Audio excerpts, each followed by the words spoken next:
Everybody, hi. My name is Jeff, and I'm a Club Mate addict.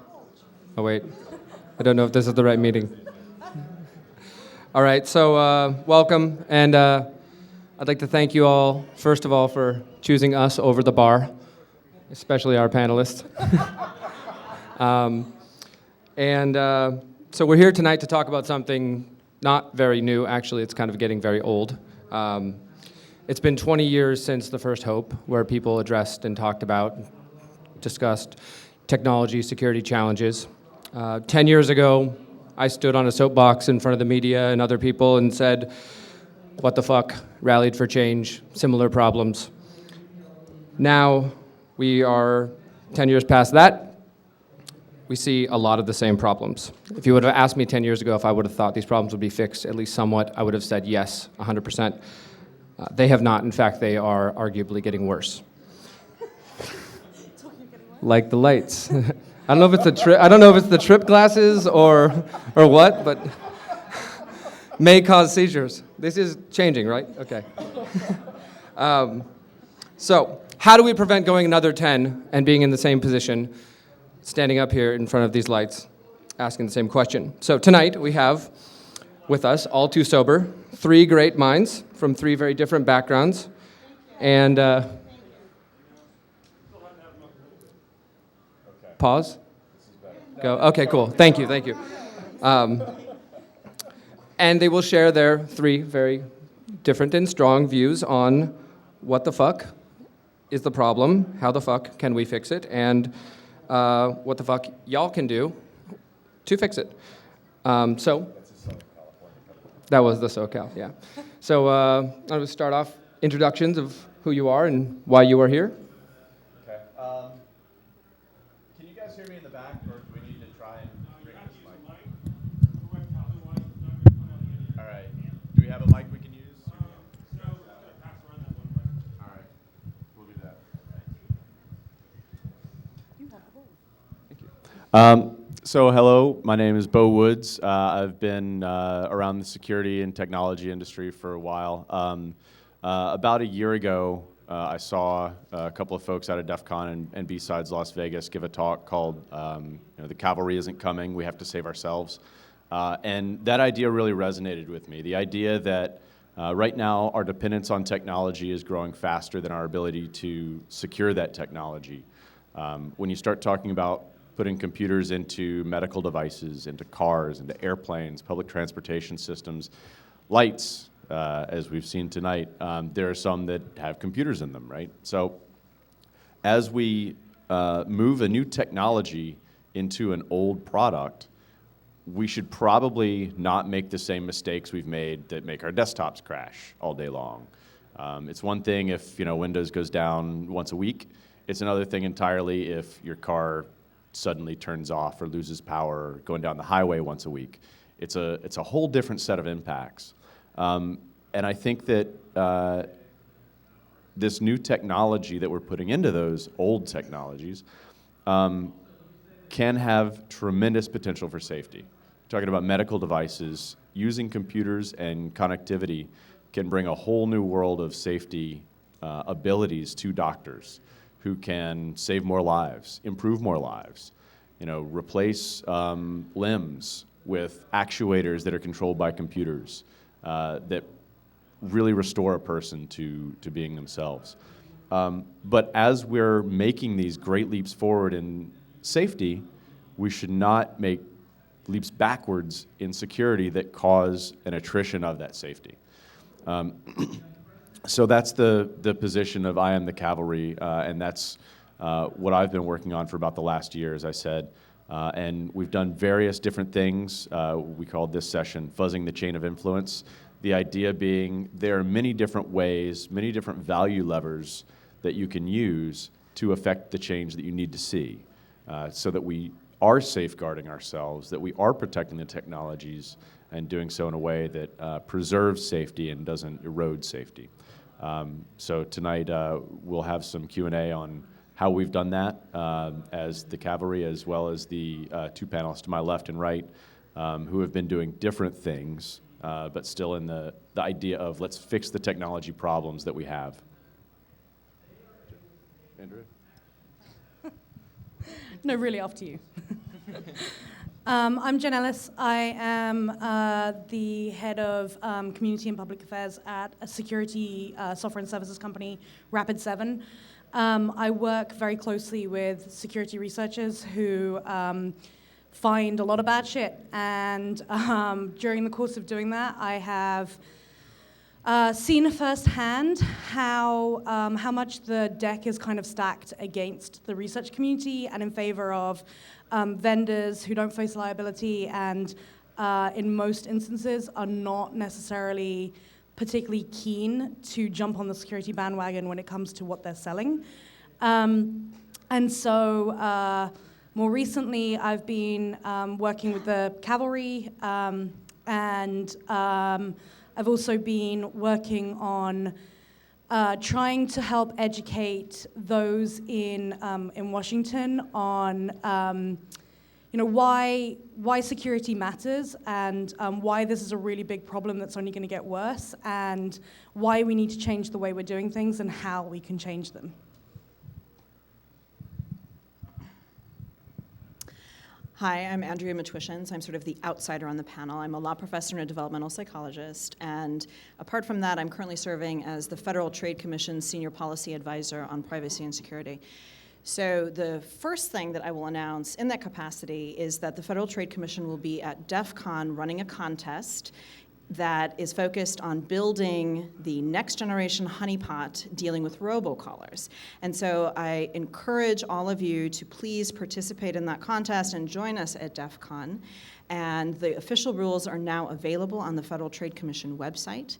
And it is one way that this community can truly fruitfully engage with the other relevant constituencies, such as the Federal Trade Commission and government agencies that are interested in this stuff, by participating in this kind of a venture to build bridges where people meet and cooperate and we build a more secure environment for all of us. So that said, that is the end of my piece as a Federal Trade Commission employee. And now everything that I say from this point forward constitutes solely my opinions as an academic and should not be attributable in any way, shape, or form to the Federal Trade Commission. So these are my ideas and mine alone. So it's a strong disclaimer for everything else that follows. So to that vein, I've been observing this community and the workings of government around the issues of information security for over a decade now, and being a fly on the wall at DEF CON and Black Hat and conferences like this. And so the evolution of both this business community and the informal hacker community, it's been fascinating to watch as an academic for me, but also the way that the public has engaged with these issues. And so there definitely is a groundswell around these issues and helping to bridge the conversations, the very high-end conversations that happen in spaces like this, with the conversations happening in the mainstream, in the media and the press. It's a formidable challenge, but it's something that you guys really can do and help to build those bridges. In particular, one of the themes that I see recurring in the media, in government circles, and in our circles here is the question of what it means to be innovative. What are we building? What is this society that we're building for the next generation of the technologies that are going to engage with us, our bodies, our devices, our social systems? And one of the fundamental questions that I see pervading all of these circles relates to the question of whether more innovation is better just for the sake of more innovation, or whether responsible innovation should be the hallmark of the next generation of innovation policy. And so I'm definitely squarely in the responsible innovation camp. Just because we can build something doesn't necessarily mean that we should. There are some systems that are better, for example, not connected to the internet because there are negative externalities that can happen to our society as a consequence, right? So we need to make this calculus in a reasoned way and not simply build for the sake of building.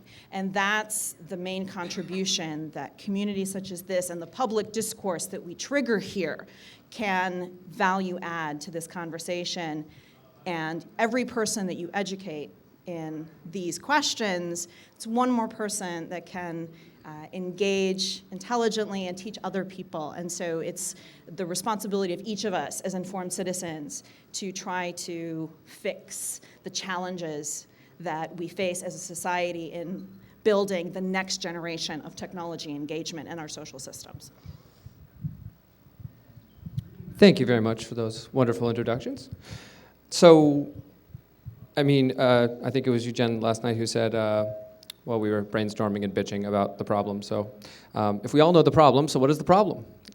What are some of the challenges, the top challenges you would say, that you see facing our world as it relates to security? Go first? Nope, you. All right, I'll go first. I'll say one of the biggest challenges is leadership and going first. Well played. We didn't plan that, but I think that one of the things that we recognized with the Am The Cavalry movement is when we look around and ask, who is taking it upon themselves to make sure that security and safety issues in the next generation of technology products, in the next generation of life-critical systems, is safe, you kind of draw a blank. There's some vague hand-waving, oh, it's over there, those people are taking care of it. Well, how do you know? Well, I'm sure they are, right? And that's not really good enough when you're dealing with impacts as severe as this. We have to know, not just believe, that somebody is addressing the issues, that somebody is considering them, that somebody is thinking about it and making informed, technically literate decisions. Whatever your feelings are, I think we all can agree that making an informed decision is better than making an uninformed decision. And no matter what the cards may fall out on privacy and security in the Internet of Things, if the decision is made in a way that's informed, that's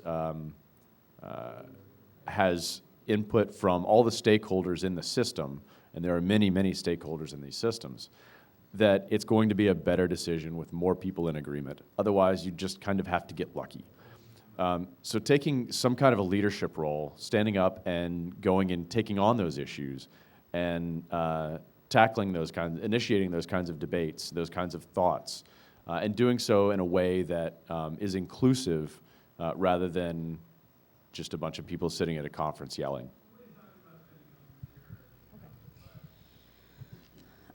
So I think one of the biggest challenges is the complexity.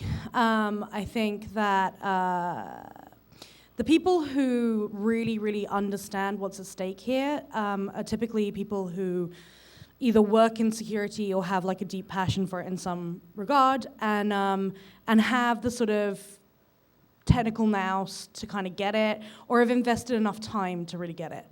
And that's great that those people have. The challenge is that the security industry is still relatively young, and in the past sort of 30 years or so that it's developed, we haven't, and I say we as in like I'm part of the security industry, we haven't really done a great job of making this simple for other people. In two ways. One, on a technical level, like we haven't solved a lot of the sort of complexities that befuddle people like my mum on a technical level, like encryption and passwords and that kind of stuff. But the other side is we haven't dealt with the communication issue. We haven't found ways of talking about this problem in really, really simple, meaningful ways. And now we're at a point where like we're starting to a little bit more because it's a little bit more tangible to people, but we haven't really got to a point where we can tell the story in a way that is super compelling and stops people from walking out. I'll go now. And so I think that's one of the big challenges, and definitely like that was something I encountered the first time that I went to DC. Is I was kind of there saying like, oh, we really need security research, it's really important, and the CFAA is bad and it stops people from being able to research. And people were kind of looking at me blankly going, well, Obamacare blew up, what are you talking about?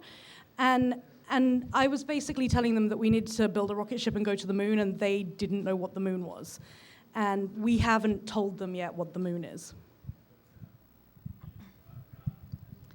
So following up on that point, I think the education gap that Jen just highlighted is definitely one of the formidable obstacles that exists in this space. So on one level, we have uneven knowledge among government actors, be they policymakers in Congress, regulatory agencies, or judges. On the next level, we have corporate decision makers who have dramatically different understandings of what good information security is and what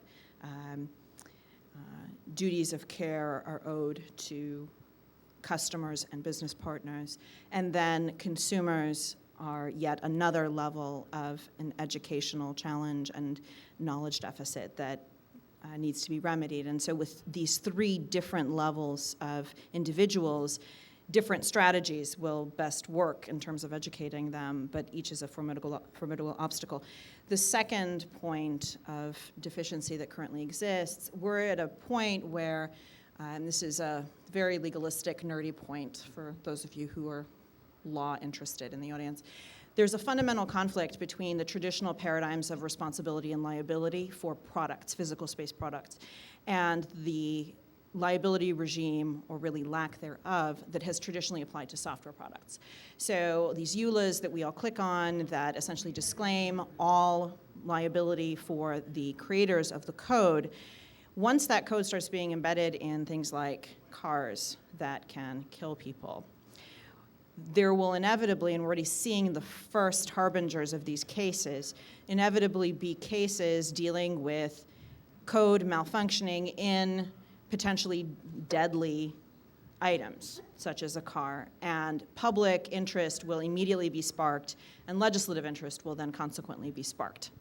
And so trying to come up with the optimal way to reconcile the liability regimes with a bigger picture plan for innovating well, it's a tension that we haven't quite figured out yet, and it's important that we do that, because on the one hand, we need to have responsible code in the system, but on the other hand, we also need to be conscious of the space that creative people need to build new products, to innovate, and to offer us the next generation of technology. And so it's that fundamental tension that we have not figured out yet in society that is an obstacle. Add a story so to highlight this, so there's a huge amount of innovation that's coming out with the Internet of Things. There's lots of Kickstarters and some really, really cool startups. And I was at an Internet of Things event recently, and I was chatting to one of the panelists after the event.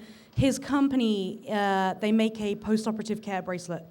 It's a pretty neat idea. The idea is that by wearing this bracelet, you can be discharged faster, but you can also find issues faster and get the care you need, which is great. It makes sense to me, probably most people in the room. So I was chatting with him, and I was saying, like, you know, how do you go about building security into your software development? And he said, oh, no, we don't develop any software. And I was like, oh, how does the bracelet work? I mean, how do people access the information? And he said, oh, there's an app. And I did a kind of Stewie Griffin. I was like, you know, right, that the app is software.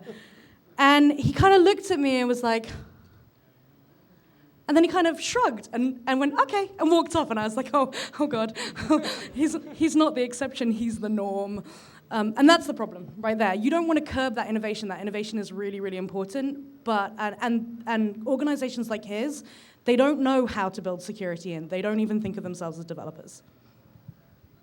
Yeah, I think that like shrug it off is kind of goes hand in hand as well with the issue in American culture specifically, where you show someone vulnerabilities, and I'm sure everyone knows this all too well, and you might not get hired again, and they might hire someone else, and it's just, oh well, okay, that's there, and we'll do something the next time.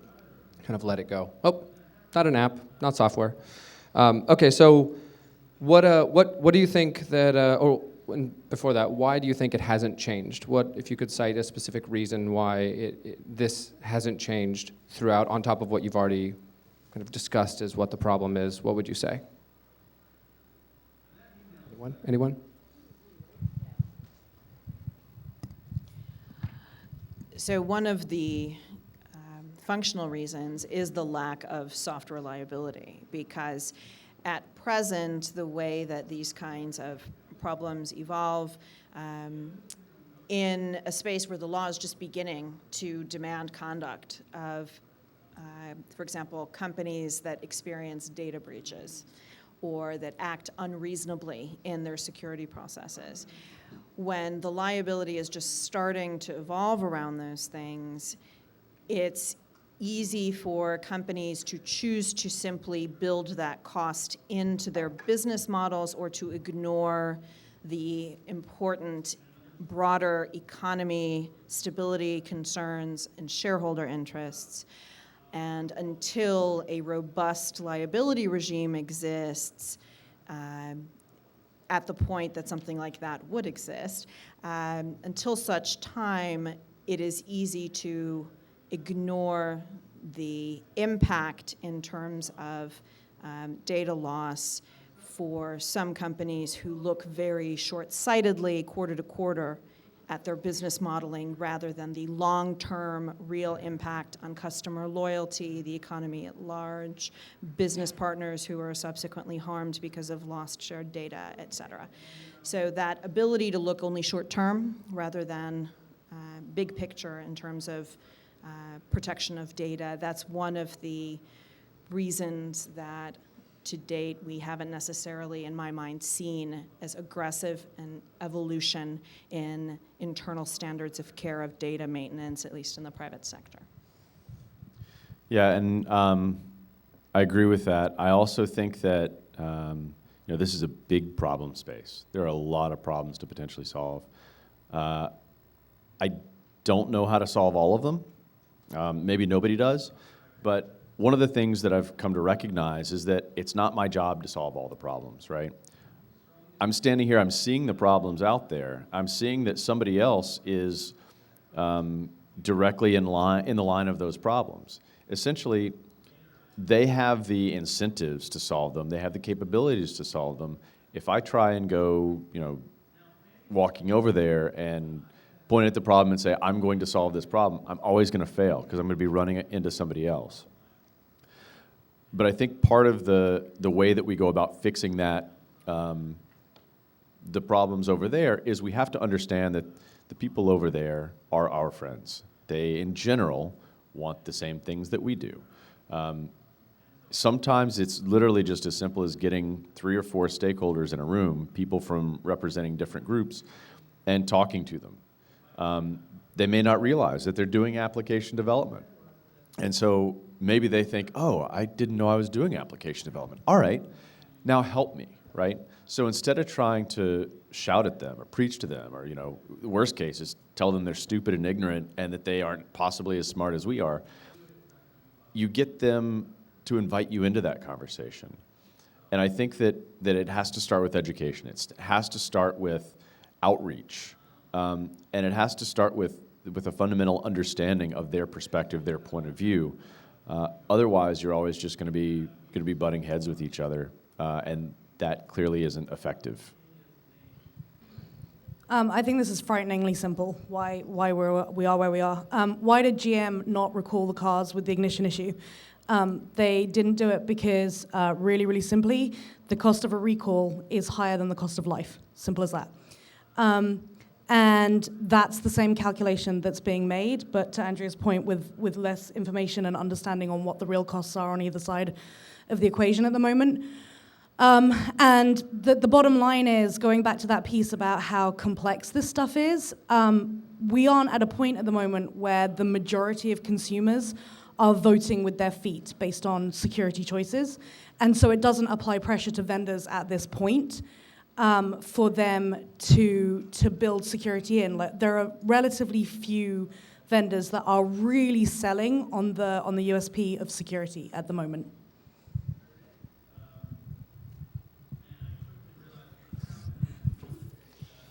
Okay, so good reflection. I agree with that, and I think we've talked a lot about the problem. Now let's talk about how we can fix it. And things didn't get this way overnight. They got this way slowly, and I think one of the other things that people experience in this industry, there's been some studies recently about this, is obviously getting burnt out and going really hard and trying to solve all the problems really fast, or even just one or two of the problems. I think there's a lot to speak about around that, but do you think there is some small quick fixes we can do, or do you think that to set our expectations properly for a slower recovery back to a place where we want to be, or to a place where we want to be? I don't know if we were ever there. And what are some things we can recommend that people do or people together can do to kind of alleviate these problems? So I'm taking this first so that I can make the joke, I have hope. Thanks. I'll be here all week. I think that we may be slightly different on our outlooks on this. I am the hopeful one. I think that we're in a situation right now where technology development is moving faster than society is able to keep up with it, and certainly faster than legislators are able to keep up with it. But the good news is that I think people are becoming more aware of that. They're waking up to that. And there is lots of conversation going on around how we respond to that. Now, granted, the conversation may not be going in exactly the right direction all the time. And there is definitely work for us to do in influencing that conversation. But here's the good news. You guys are the good news. Because there's a room full of people sitting here at 10:30 at night when you should be in the bar. And you're all powerful. Every single one of you is powerful. We're powerful. And Andrea's particularly very powerful. And we actually can influence. We can have influence. We can help educate. We can make the people around us care more. We can make it something that they can attach to and understand. You probably all have played, being the tech admin for all of your friends. You've been help desk at some point for your family. And it's really annoying to do it, but you can help save the world by, actually not just doing the role of that, but actually educating people on, what good security looks like and why it's important. Helping people understand that physical and virtual, there isn't really a good line between those things anymore. And actually, security equals safety now, and it does matter. And you can all help with that. You can help to show that that you care about this in the choices you make with your vendors, and you can do it in your online profiles, and you can go onto Amazon and write reviews, and you can write to your local, I was going to say member of parliament, that is not the right expression. I spend time on Capitol Hill, don't you know? Congress, critter. You can do all of that stuff, and as somebody who is in DC on a regular basis, having conversations about the problem, there are actually a lot of people who really care and who really want to do something about this. It's not a simple problem to fix, but the fact that they care and that they want to have the conversation and that they want to learn more is a really good starting point. Yeah, I absolutely agree. We were talking last night and we said it's the adopt a derp, right? Find somebody who's a derp and turn them into not a derp. It's a tractable problem. It's solvable. All it takes is just go to talk to somebody, right? So maybe in your own organization, you find someone who's they're interested or they're in a role where they can influence a change for the better, and just go talk to them. Sit down. Hey, what are your concerns? What do you care about? What are the things in security that you want to know, and how can I answer the questions that you've asked, not throw a bunch of answers at you and you haven't even asked a question, right? I also think that we have to keep in mind that this is a long game, right? Like Jen said, car manufacturers might not recall a car tomorrow because of a security problem that we found that affects safety. But you know what they can do? They can build the fix into the car that's coming out in 5 years. That's something that they can very definitely do. You know why? Because that prevents the recall discussion from even coming up in 5 years. That's a great long-term cost-saving measure. Understanding that there are more ways than one to win, I think, is something that we have in our day jobs when we're out, trying to hack firewalls, right? Oh, I hit that port and it wasn't open. I guess I just quit and go home. No, we don't say that. We hit something that's closed, we hit a wall, and we work around it. We figure out a way to succeed in the face of every opportunity to give up. I think we have to do that in this game too, right? We have to do that when we're pushing for things that are good, is not give up at the first or the second or the third hurdle that we hit. Just change our technique, change our tactic, and be persistent. I recently had the pleasure of keynoting at Source Boston, and the advice that I gave there, many of you don't work in security consultancies. Many of you work in traditional industry as the expert in your domain. And in those organizations, someone who is intuitively aligned with you is the general counsel. Go befriend a lawyer in the general counsel's office. Have conversations with that lawyer about these issues and about what it means for society to have vulnerabilities in key social systems and products that we are all using on a regular basis. Have a human-to-human conversation with that lawyer, and that lawyer will become an ally, and lawyers are used to thinking about risks in a not yet fully actuated way, to anticipate risk and to avoid the risks rather than mitigate exclusively. So the kind of training that a lawyer has is intuitively allied with the type of enterprise that you all as security professionals or security and privacy interested individuals have. And having a powerful ally in the general counsel's office in a company, you basically have those people fight the battle for you. And you become a resource to them, and then you have a stronger unified front inside your organizations.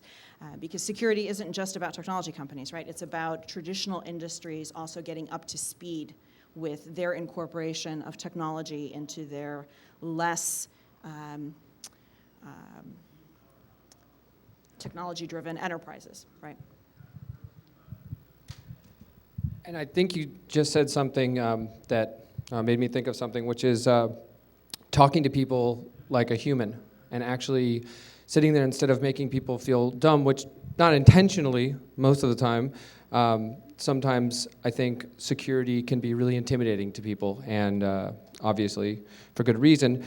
And a lot of people over the last 10 years have used fear as a motivator, digital Pearl Harbor, oh my God, everything's going down. And while there's good reason to have the fear, or to know that, I don't think fear is a good long-term motivator. And when connecting with people on a one-on-one basis and helping them understand why their password shouldn't be their street name across all of their 20 accounts, doesn't have to make them feel dumb, though they may once they notice how silly it is.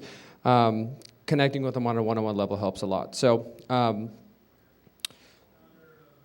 there any more, do you guys want to open up for questions now?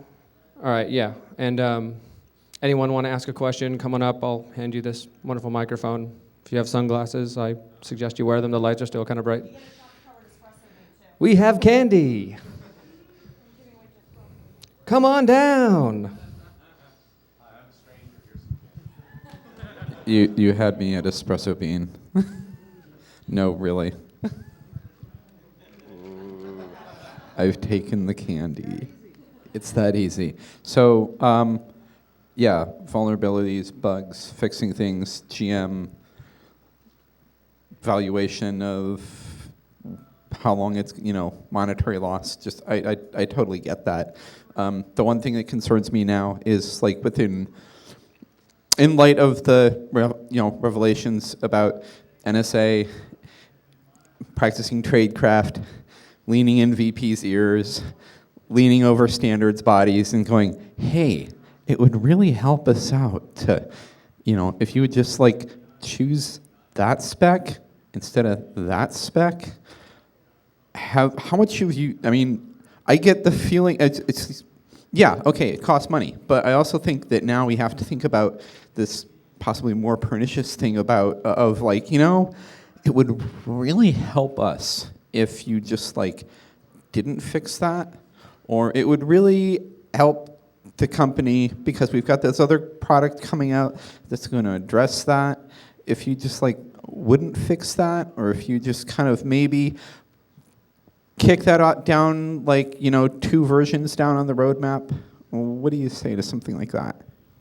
how do we fight that?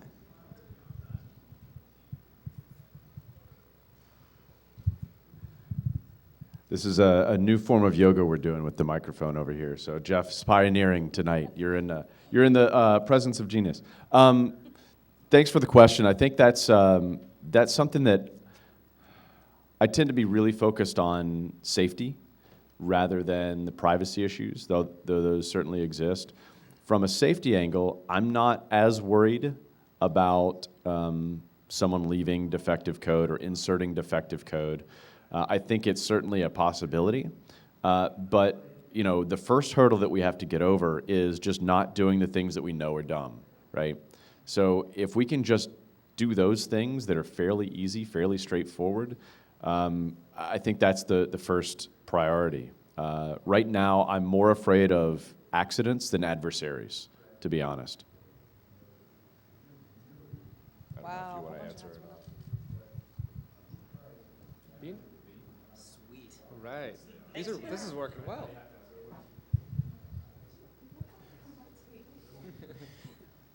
So I loved that you said that fear is not a good long-term motivator. So what I wonder are what are some sort of positive visions of what better secure software can give us, other than all these scary things? They won't happen to you, or they'll be less likely, because it seems like the perhaps the reason that fear is not a good long-term motivator is people are very good at just pushing fears out of their mind. Or making quick knee-jerk reactions to something temporary fixing, but not something that'll actually fix it long-term. What do you guys want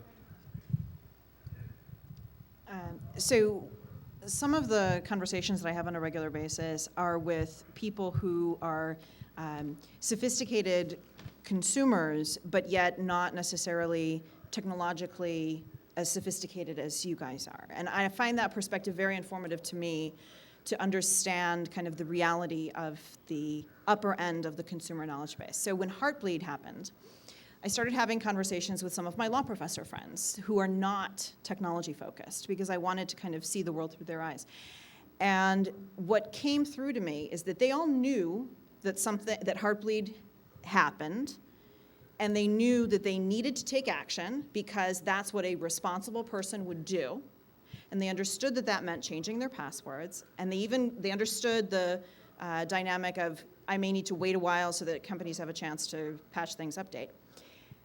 But the minutia of the tech, of how exactly Heartbleed was a risk or how it functioned, that wasn't of interest to them necessarily.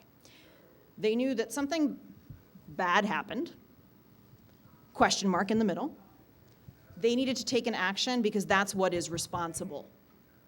And so this idea of being responsible in your technology conduct, the same way that you're responsible with your finances, the same way you're responsible with your work product, there's an innate competency, interest that people have.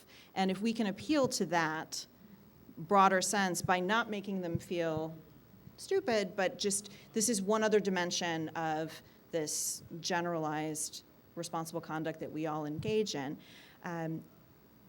These people that I spoke with, they were all on top of it to the extent they could be, but none of them really understood the middle piece. It's like with my students, I sometimes use the South Park underpants gnomes example. Some of you are familiar with that episode.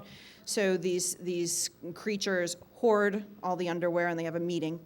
And there's a business plan that says, step 1, hoard all the underwear. Step 2, question mark, question mark, question mark. Step 3, profit. Okay? So it's okay with some of this stuff for there to be a big set of question marks for consumers. But step 1 and step 3 need to be clear. And the reason that Heartbleed was a fascinating case study for me of a security communication is that step 1 and step 3 were clear to many consumers. And that's a win. And it's probably okay if we have that step 2 question mark, question mark, question mark in there. So that's something for us to ponder as a community. Yeah, I think that's a great question, and a good answer as well is that I think saying that we don't have all the answers and we don't know versus saying, this is what we need to do and let's drive for them, kind of leaving it open to figure it out. Coffee bean? Question first, then. At risk of sounding simple, I know something that's dumb. Signing away all of my liability every time I click a EULA. I mean, like, what if we put some of that responsibility back on the developers? Hey, you develop an app, that's software, you're responsible in a little bit more capacity than you are now. That sounds great. Write a letter. What's that? Write a letter. Do it. Do you want to answer that? Simple stuff. No, I agree. I think we all think that there is a woeful lack of liability. It's interesting to me that software engineering is and I'm not an expert on engineering, but I think it's the only area of engineering where you can build shit and there's no safety code you have to meet. And that was fine when there was this like big gap between physical and virtual, but when it's the brakes in my car, it's not okay. So I think like we're getting to a point now where there needs to be some liability on vendors, and yeah, I definitely agree. I think there's too much power in the EULA, so you guys should make that heard.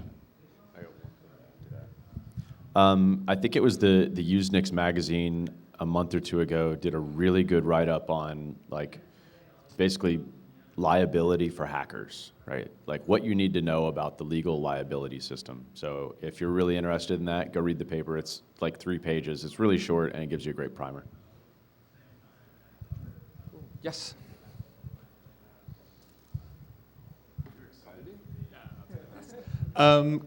Sorry if this is going to seem like a simple question, but could you just give us a quick overview of what I Am The Cavalry is as an organization? Yes. Cool.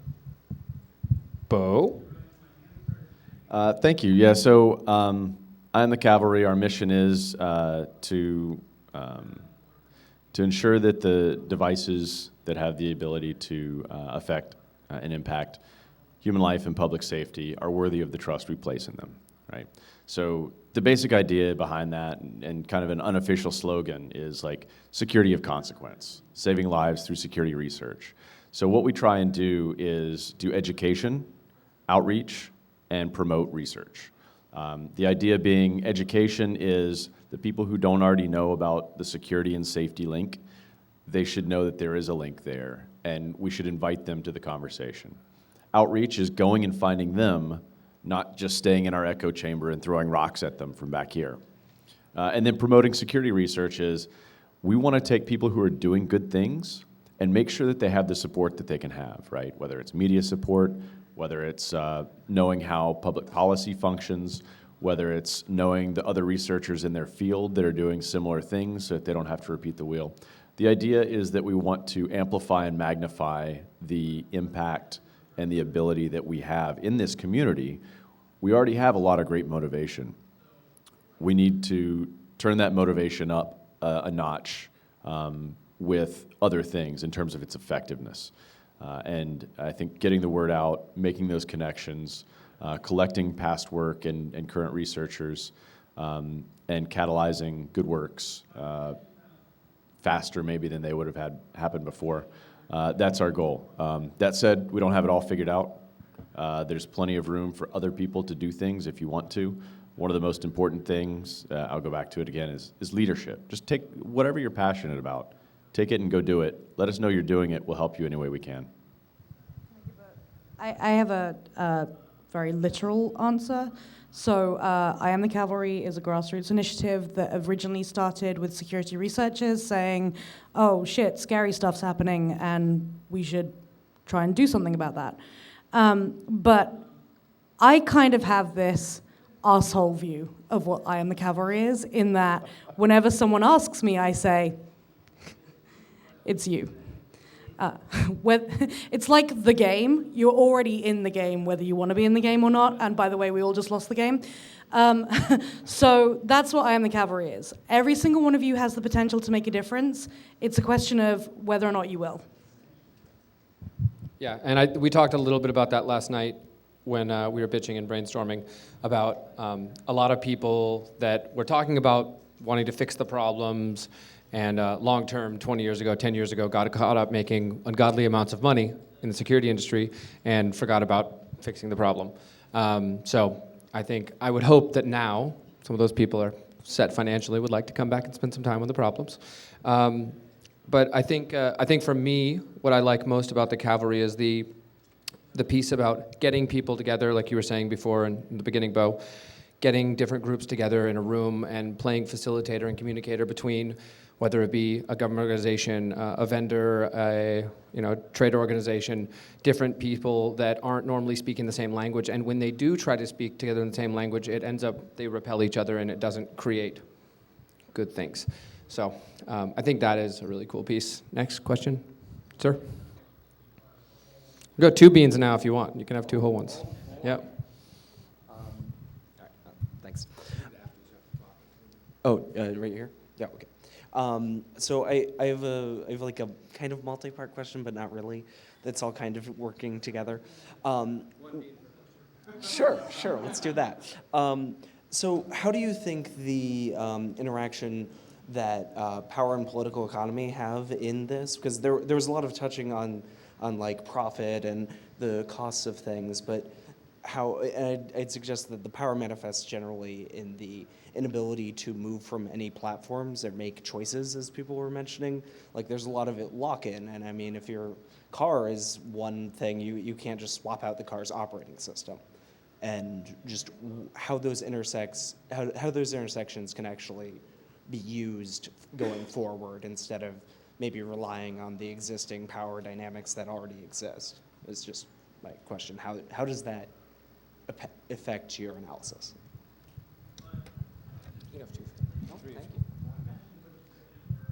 Yeah, I think you definitely deserve multiple coffee beans for that. It's a really, really hard question. I think you could ask it about anything that you're trying to achieve that is a complex problem, where you have multiple stakeholders involved. But I think that's also kind of the power, is you have multiple opportunities to get in there, right? You don't just have to worry about, well, this power broker over here is talking to this policymaker here, and that's the only way anything moves. You also have standards bodies. Love them or hate them, they have some power.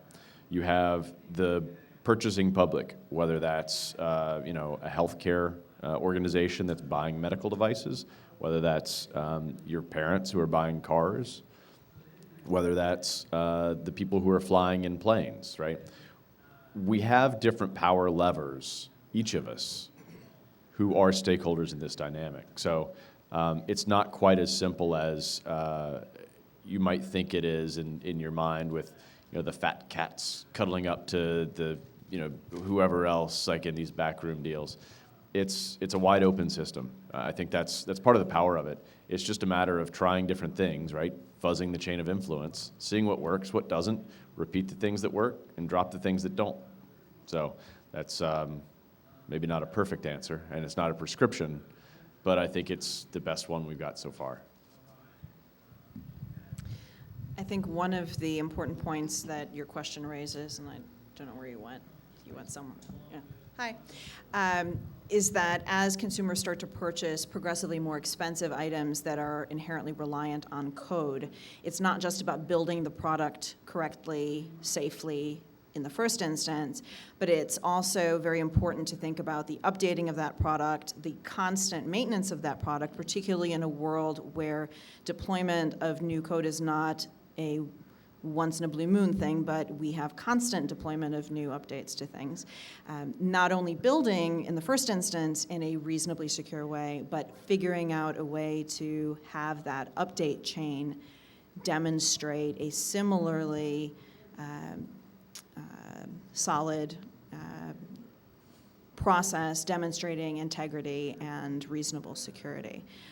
So the inability of consumers to move away from some of these products that are big ticket items where there's lock-in, as you pointed out, highlights even more fiercely the need for resolving some of these deficits in building and update chain security challenges. Yeah, so basically to your point, right now the situation's bad and you get locked in. The option is kind of binary right now. You can choose to opt in, and get locked in. Oh, sorry. It's because I'm short. Or you can just completely opt out. And there's no kind of middle ground. But the good thing is, to Bo's point, we can create a kind of groundswell, and we can do that by like everybody in this room posting negative reviews on something that's not secure, and then I'm talking to people in DC, and there's a bunch of other people talking to people in DC, and then you guys are doing what Andrea said, and you're influencing the people who manage risk in your organization, be that the lawyers, the CFOs, whatever. Basically, as much noise as we make, as much noise as we can make in every different realm, as Bo said, there's not just one avenue. We create a groundswell. And so it won't be tomorrow. You won't get up suddenly in the morning and be like, oh my, hallelujah, suddenly there's another option. But eventually we'll get there. Eventually, if we vote with our feet and we make enough noise, then the vendors will pay attention because, bottom line, they got mouths to feed, they need to make money. Yeah, I think that those are all really good and practical things if, and again, it's not going to happen overnight. It is going to take time. This didn't happen overnight.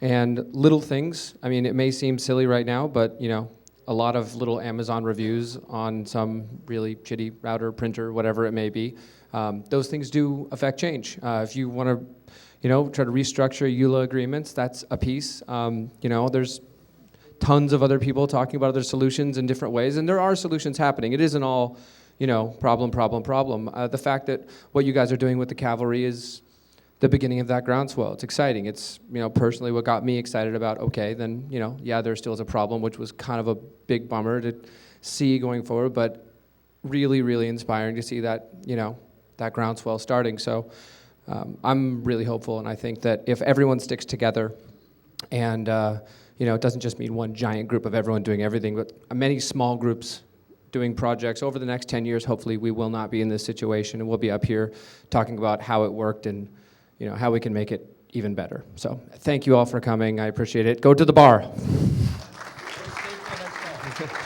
Thank you, guys. Oh, yeah, and there's more talks. Don't go to the bar, sorry. You can go to the bar after the other talks.